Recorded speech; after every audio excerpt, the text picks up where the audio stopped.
শান্তি আলোচনার টেবিলে বসেও ফের কঠোর বার্তা দিলেন ডোনাল্ড ট্রাম্প, আর সেই বার্তা ঘিরেই শুরু হয়েছে নতুন আলোচনা। সুইজারল্যান্ডে যুক্তরাষ্ট্র ও ইরানের জ্যেষ্ঠ কর্মকর্তাদের শান্তি আলোচনা চলাকালেই ইরানকে সরাসরি হুঁশিয়ারি দিয়েছেন মার্কিন প্রেসিডেন্ট ডোনাল্ড ট্রাম্প। সামাজিক যোগাযোগ মাধ্যম ট্রুথ সোশ্যালে দেওয়া এক পোস্টে তিনি বলেন, লেবাননে হিজবুল্লাহকে ঝামেলা সৃষ্টি করা থেকে বিরত না রাখলে ইরানের উপর আবারও হামলা চালানো হবে।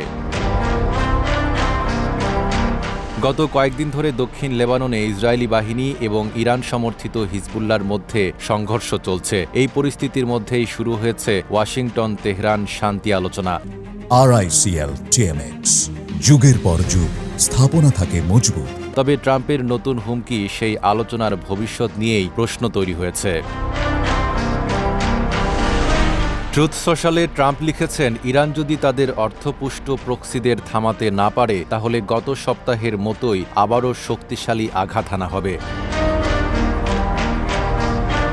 শনিবার পূর্ব ও দক্ষিণ লেবাননে ইসরায়েলি বিমান হামলায় অন্তত ৩০ জন নিহত হয়েছেন। যদিও পরে ইসরায়েলি বাহিনীকে সংঘর্ষ কমানোর নির্দেশ দেওয়া হয় এবং পরিস্থিতি কিছুটা শান্ত হয়।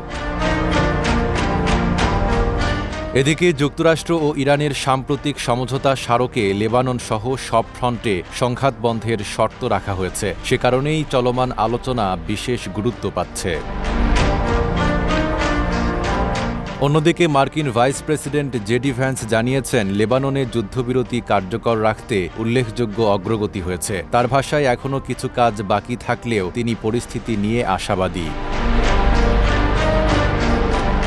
একদিকে শান্তি আলোচনা, অন্যদিকে সামরিক হুমকি। এই দুই বিপরীত বাস্তবতার মাঝে দাঁড়িয়ে এখন মধ্যপ্রাচ্যের পরিস্থিতি কোন দিকে মোড় নেয় সেটি বিশ্বজুড়ে সবচেয়ে বড় প্রশ্ন।